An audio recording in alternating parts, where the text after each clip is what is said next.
Welcome to Rev Up Your Potential with Hilda Gann, the podcast where entrepreneurs, business leaders, and HR professionals share tips, strategies, and trends in their area of expertise. They also talk about their successes and struggles along their career and business journey. If you love to learn through storytelling and find people fascinating, join us. Welcome to another episode of Rev Up Your Potential. Today, my guest is Marlene Marcos. Marlene is a lifelong entrepreneur with a passion to help build other women in business. And as the creator and leader of the Heart of Networking since 2012, her passion shines through in every event she creates. I'm so delighted to have you come and join us today, Marlene. Thank you, Hilda. It's a pleasure to be here with you. You have devoted a lot of your life to helping women entrepreneurs. And so tell us about this passion that you have.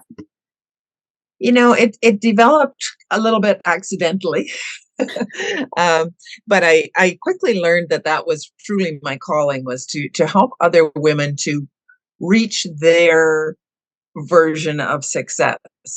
And I was in direct sales fashion business for many, many years, and I developed a team of leaders and fashion stylists at that point. And it really was fun to work with them and coach them and help them to overcome some of the obstacles that always happen in business, and really helping people to work at moving forward. Then I was introduced to business networking through another organization, and I didn't even really know that existed. But I quickly learned that it was a wonderful way. And this is going back, 15, 16 years ago, when really business networking wasn't as popular as it is now, which just wasn't as available, especially for women, other than the chambers of commerce and the boards of trade and that kind of thing. So it really has, I fell in love with the whole concept of lifting each other up, supporting each other, and helping each other to build both professionally and personally. That's so cool. Now, you did say you were a lifelong entrepreneur. So can you tell us about some of the other entrepreneurships that kind of reinforced what you love to do and ended up being, the founder of Heart of Networking? It has been a process. I will say my dad was a farmer, so kind of the original entrepreneurs, and I learned a lot from him. And my first direct sale business that I was in was Avon, believe it or not, when I was 17. And it's in your blood. It really is in your blood. Well, at that point in time, I think I was my own best customer. However, I did learn a lot about about running a business and boundaries and a number of different lessons.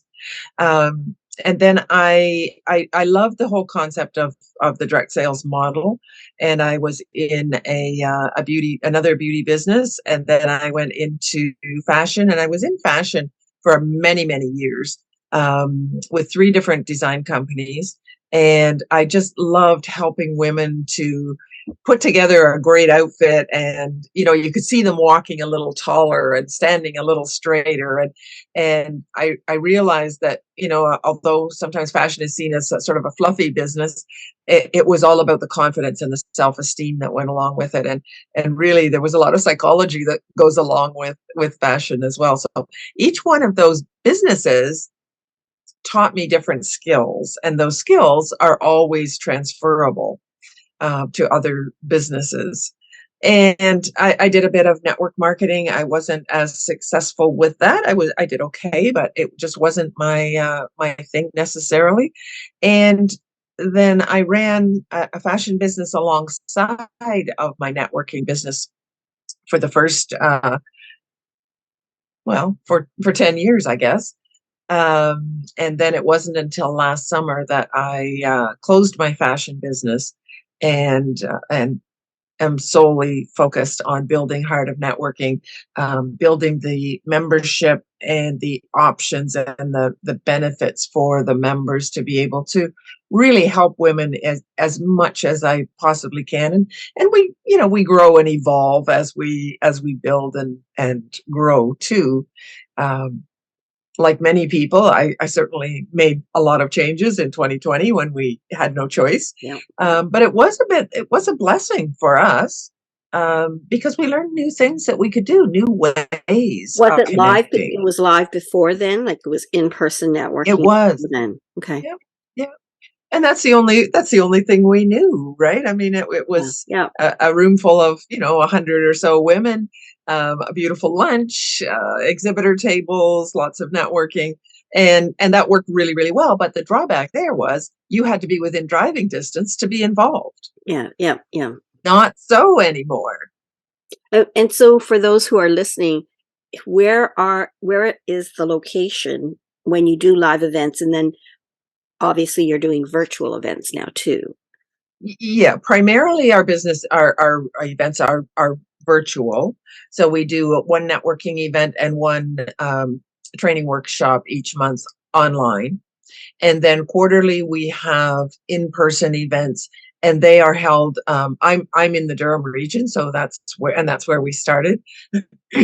Although we have members far and wide now, the majority are still here in Durham region. So that's at this point, that's where we're holding them. And then we started to offer other information sessions, another online that we call Who Knew, based on when we know better, we do better. And also on location events for members that have a brick and mortar business as well. So as many different ways as I can come up with to highlight our members and let them shine in the spotlight. That's my mission at this point. I know you're focused on helping women entrepreneurs. What what advice would you give women entrepreneurs given your history and your experiences as being a woman entrepreneur, as you say, for a lifelong journey since you were ringing the doorbells with Avon? Right. um, One thing I would say is always stay curious, always stay open to learning. We never reach the even after, shall we say, several decades, we never reach the point of knowing everything. I love the phrase, and I'm not sure who said it, but I love the phrase, everyone you meet knows something that you don't know. So it's important to me to stay curious. It's important to develop really good listening skills.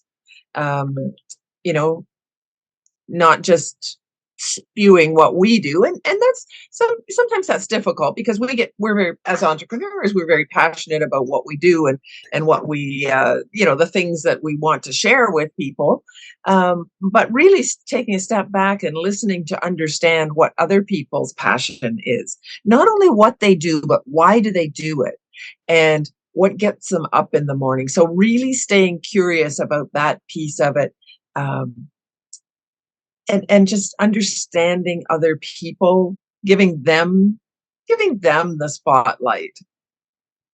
I like how you said that be interested before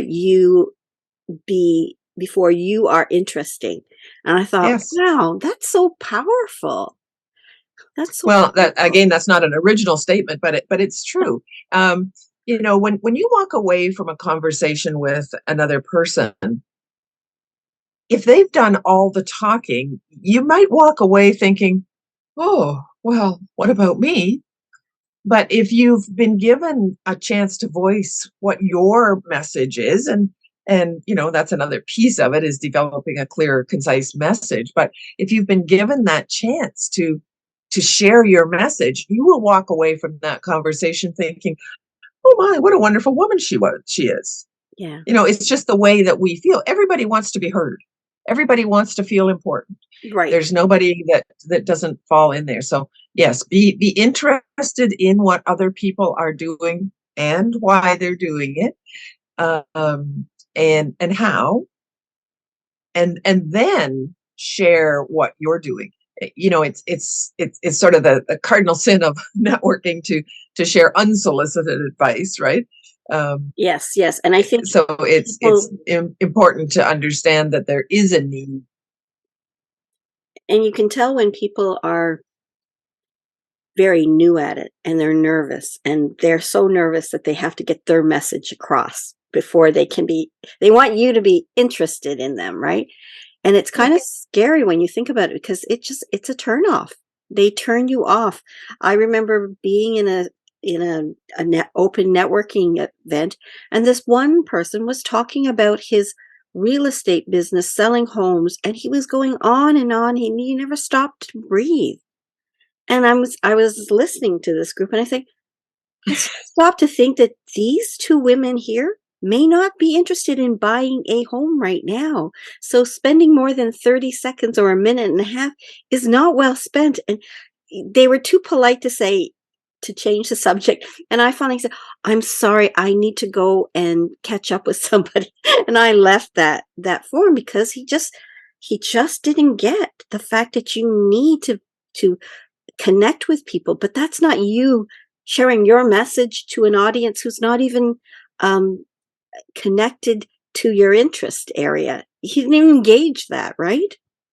And that goes back to relationship building, and Yes. Yeah. that's the whole basis for Heart of Networking is building relationships, and really, sometimes you might have a conversation with somebody for 3 or 4 or 5 minutes that has nothing to do with business. It might be, what a lovely color top you have on, or did you just get your hair done, or gee, it's really beautiful sunny day today, or whatever it is. Just develop that rapport, Yeah. and then that's where you get those openings to then let people know what you do. But that spewing thing is not good. Any other advice that you would give to women entrepreneurs who are starting out, or you know really trying to learn how to connect and get connected and build their business? I think building a support team is really important, and it can be through a network. It could be having a coach in some area of your business, an accountability coach, perhaps, or a business coach, depending on what your needs are. I've always believed very strongly in having a business coach, and building your support team. If there are things that you really don't like to do, bookkeeping, for example, then, as soon as you possibly can, hire somebody to do that so that you can concentrate on the things that you're really good at.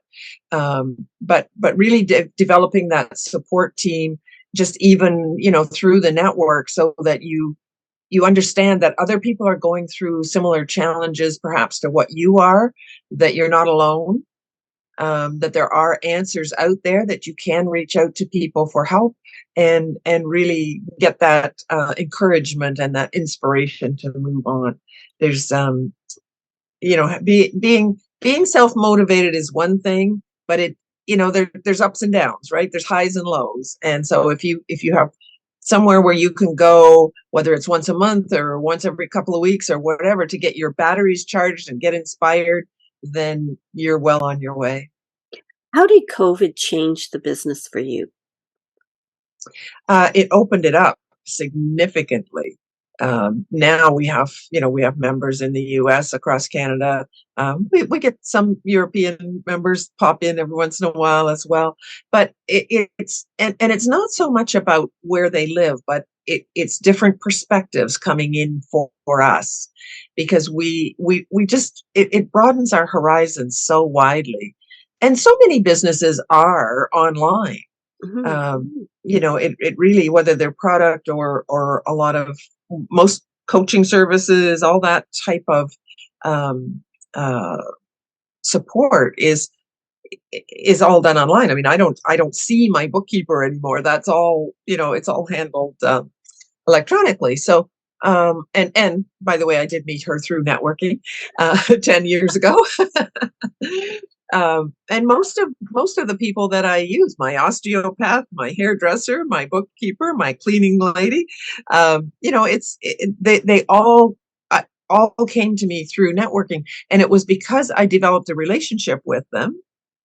And I think that's to answer your question about what changed. That's one thing that didn't change, is the relationships, Yeah. and Yeah. they just get stronger and stronger. I found during COVID, I was able to articulate my desired community in my mind better than before. Because I would go to so many different networkings, but I never had to think about, why am I going to this one? And what's my ideal client? And now I know that my ideal client is somebody who cares about people, who's connected to people, and wants to create a better, healthier work culture. People who are leaders, who are people focused, right? So this is oftentimes the kind of questions I will ask. So you're right, like community and the sense of community is so important. And it's the right community that really connects with your own values, your own Mhm, joy, your own mhm. happiness.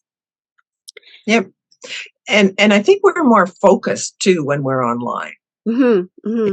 We're not sort of halfway in a conversation and halfway looking across the room at somebody else, as we sometimes fell into that trap with in-person meetings, right? Because there was so much activity in the room. Yes, yes. So I You're think I seeing, think we're more oh, out of the focused on the corner of your eye, you conversation. see somebody and then you get distracted. Yeah, yeah, for sure, for sure.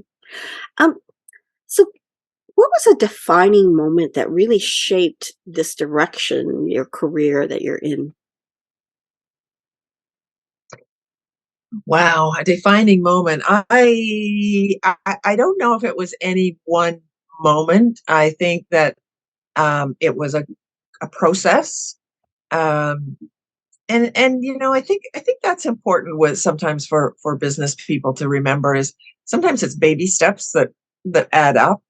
Um, I remember the first time I was invited to a networking uh, a business women's networking group, and I truly didn't understand what it was, and I didn't think I needed it. I was in a direct sale business in fashion, so a hostess was inviting her friends to her living room. I was coming in and doing a fashion party for her, so like the hostess was doing the networking for me, right? And I thought, oh, I don't need that to find new clients. But I went anyway just to humor her.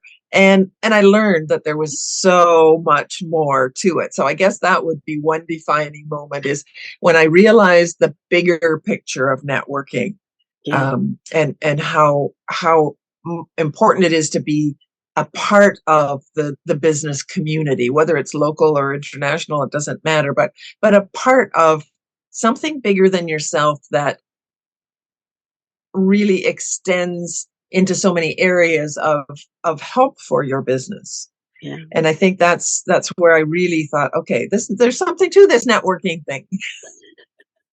Well, I remember I used to be the chair of an organization called Grow Your Biz, and I would talk to people. And this one person said, "Oh, yeah, I go to 3 or 4 events a month."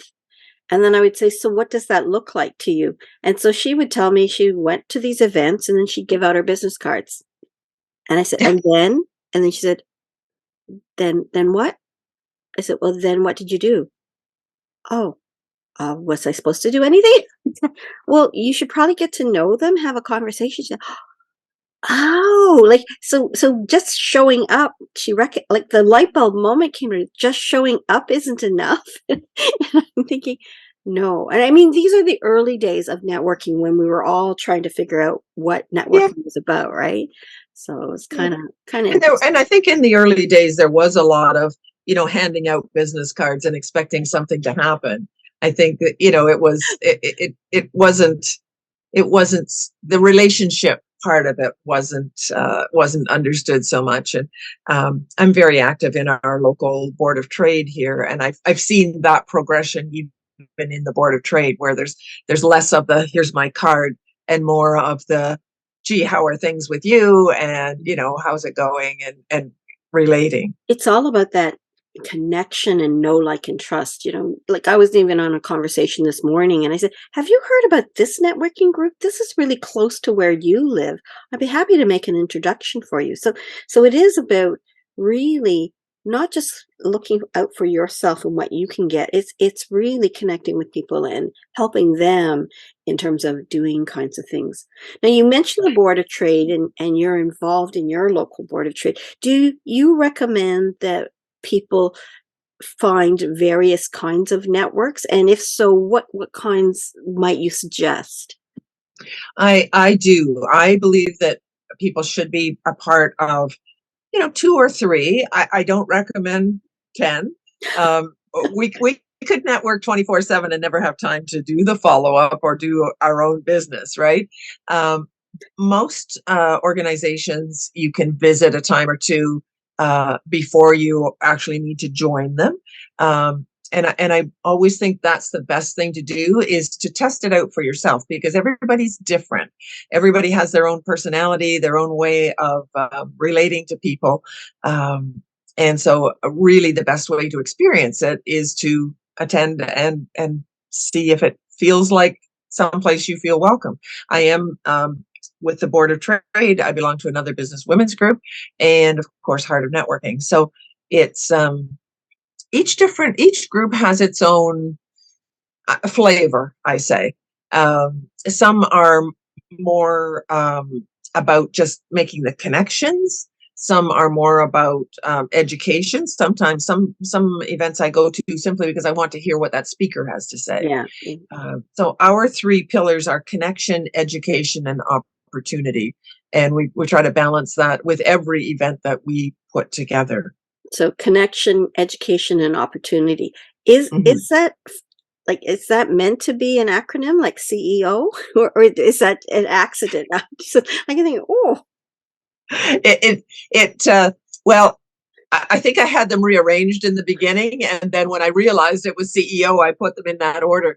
But yeah, it is. I mean, it is. You're the networking CEO for your business, and that's such an important marketing piece of your business.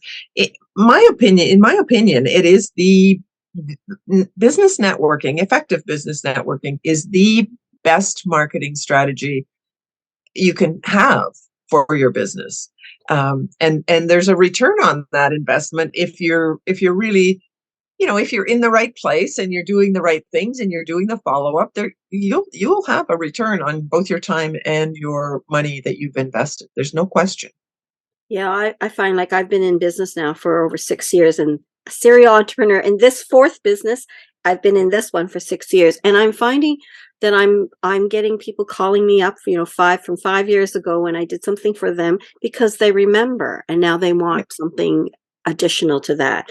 And then people that I've connected with even like years before that, when we have a conversation, we move forward from there, or I help them. And so there's always this value in connecting, and connecting isn't connecting to get something. it's Right. to it's to build that relationship so that you can help them, they can help you in the future. And it's such a joy when you are connecting with people. You and I are people so Yes. that's Yes. where we get And you our joy from. Yep. And you touched on another really important point there about remembering. So, you mentioned know, like, and trust, and I always say know, like, trust, and remember. And so, whatever groups you're going to be involved in, be consistent with those groups. Hmm. Don't be hit and miss, going here and there. You don't have to be necessarily at every single event of that group, Yeah, yeah. but be consistent so that people do remember you. The first time you go to an event, whether it's online or it's in person, you'll meet some people, and then there'll be others there that you haven't even had a chance to speak to yet. Yeah. Next time you go back, you'll reconnect with those ones you met first and meet some new ones. So it's the momentum that you build in a group when you're consistent with it. I like how you say too that, to have a number that's manageable, right? Because Yes. when it's not just going out, it's the follow up. Because I'll often get a few business cards that I want to follow up on, but then 2 days later, I'm at another event and I haven't processed those cards yet, or that connection. And I just saw one the other night. What's this card? Oh, right. We were going to connect. So it's on my list of things to connect with Yeah. him today. But it just happens because you get busy and then you don't do it. So make sure it's My manageable and make sure you follow up, right? Yeah, and my suggestion is that whatever networking events you're going to, schedule, whether it's half an hour or an hour, whatever it's going to take you. later that day or the next day at the latest. Like, so it's within 24 hours, and schedule that time in your calendar so that you do have the time to follow up. Make notes while you're on a networking call. Make notes. I have my paper right here. I was on a networking event that earlier today, and I had 4 people from there that I already, as soon as I got off that call, I sent them the email with whatever I had promised them to follow up with. And I do try to, sometimes I slip up too, but But it's but good advice. It's good I advice. do try to schedule that time for follow up in, because what's the point in going to you invested the time and the money in the event, and without that follow up time, that money and time just evaporates. I remember the first year I started going to things, and when I was evaluating the second year, there were 9 like networks that I was belonging to, boards of trade, women things. And I'm going, okay, sit back, Hilda, evaluate. Has this brought you, something of value Right.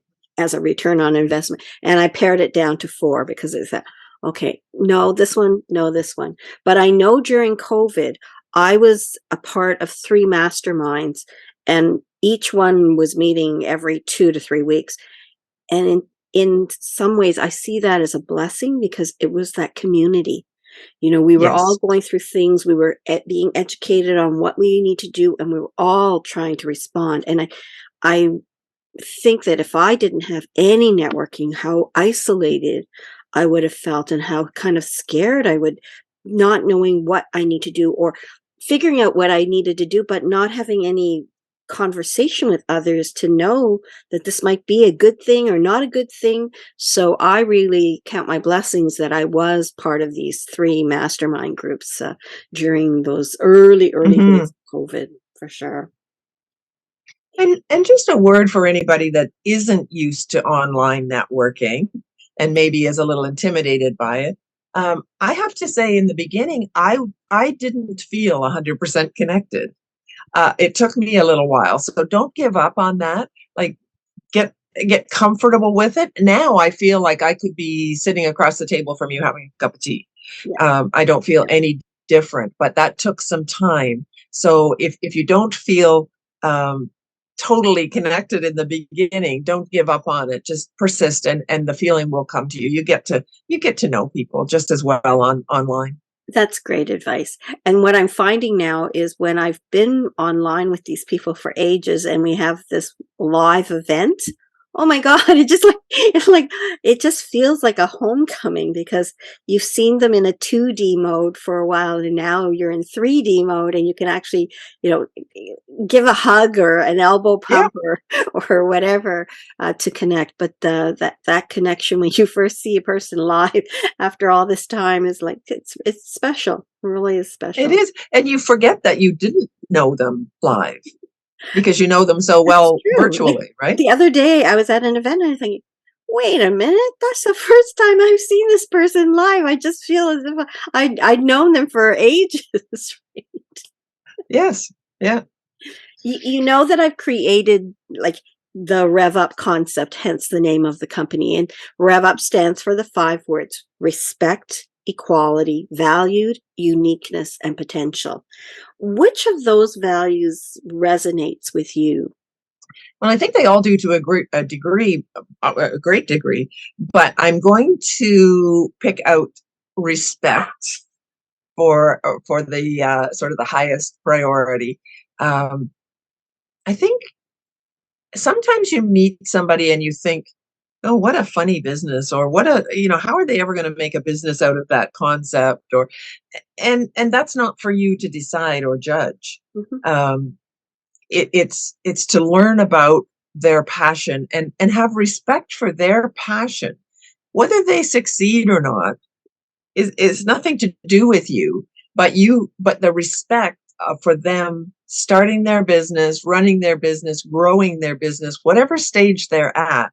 I truly feel that respect is one of the most important things, and that feeling will come back to you, because if someone feels respected, they will remember you. Mhm. Mhm. Yeah, it's such a key thing. And I always say respect the way they want to be respected because your concept of respect may be totally different. So that takes us back to that concept of listening, right? And Yes. listening not to come up with an answer, but to truly get to know that person and to gain Mhm. knowledge and insight into who they are as a person. Yeah, and listening, not to necessarily give them advice or tell them what they should be doing or anything like that. It's just pure listening. Marlene, what brings you the most joy right now where you are either personally or in your business or the combination of the two? Well, and good point about the combination, because as an entrepreneur, I do not think you can separate out business and personal. I just think that it's one, right? But it truly is seeing other people grow, women in particular, but people in general grow either personally or professionally, helping them to make the connections that they need. It gives me great joy when I see somebody that I think they could maybe do a collaborative effort together, and I connect them, or somebody uh, contacts me looking for a connection that they need. That I do get great joy from being able to help them make those connections that they need to move forward. Um, so that the connections, and then so what I'm doing with Heart of Networking and all of the events, whether they're online or in person, it's it's opening up those opportunities for connection. So that's really what where I get great joy out of is just watching people, and now having been in this business for so long, I go to an event and I see people that have connected through Heart of Networking, or maybe I've played a little piece in connecting them. That feels good to me, to know that I played that little tiny part. I don't take great credit for all that they have done because they did the work. Mhm. But if I was able to get that little connection made, that gave them some momentum and the impetus to go further, then that that to me is success and joy. That's so nice to hear. And I know what you mean. It's not that, oh, look what I did. It's just that you see the journey they've made, and you're so happy that you've been part of that journey, right? And that's the joy. Well, thank you for sharing that. Um, what's coming up next for you and the Heart of Network? Well, we will stay as a virtual group. So each month we have a next level workshop where we have a guest trainer and our networking event. So those are two standards. Then we add in 4 times a year, we'll do in person events here in Durham region, Mhm. as well as a few on location ones, wherever we can fit those in. But it's continuing to build those events. Our October conference, we do a full day business conference in October annually. This is our 11th year, so we're very happy about that. And of course, that's already in the planning. That gets planned out months ahead. So it's it's really we've got a formula now that we know works. That doesn't mean that we're sitting back and resting on our laurels. We're still looking at other things that we can add, the ways that we can enhance it.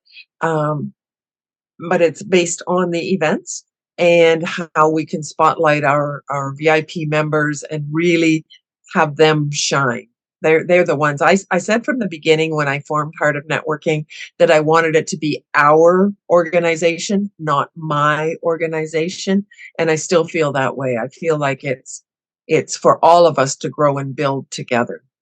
So, how do people learn more about the Heart of Networking? And you just mentioned VIPs versus, I guess, basic members. We have you could go to the website, heartofnetworkingevents.com. That way, and there's membership details on there. Our calendar of events is on there, the directory, so you can see who the current members are. Um, or you can reach out to me, and I'm happy always to chat about networking. If somebody is maybe new to networking and really doesn't know what that even means, I'd be thrilled to have a conversation with them and help them. And you can contact me through the website. So heartofnetworkingevents.com. And then any questions you have, just reach out to me. Well, thank you, Marlene, for being with us, sharing your knowledge of networking, and what a joy that you've created this Heart of Networking, and it's celebrating its 11th year. Your passion and your devotion now full time into this is going to help so many women, and the joy that you get when you see how they've progressed and maybe had a little bit to do with that. So thank you for joining us today. Oh, thank you, Hilda, for the opportunity. I'm always happy to talk about business networking. Well, I know that's one of your joys, and that's why I thought, gotta have Marlene on here to share the joy of networking and the value of networking. So thank you for being my guest today. And to those of you who are listening or viewing this on YouTube, thank you for joining us, taking the time to learn.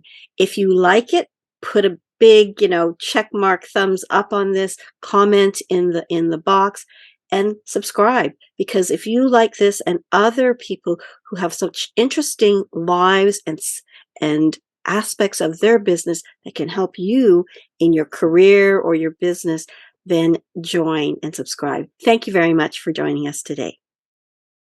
Thank you for tuning in to Rev Up Your Potential with Hilda Gann. Be sure to like, comment, and subscribe to our podcast on YouTube and Spotify to stay up to date on our latest episodes. For HR tips, news, and strategies, or if you're interested in being a guest on our podcast, visit our website at peoplebrightconsulting.com.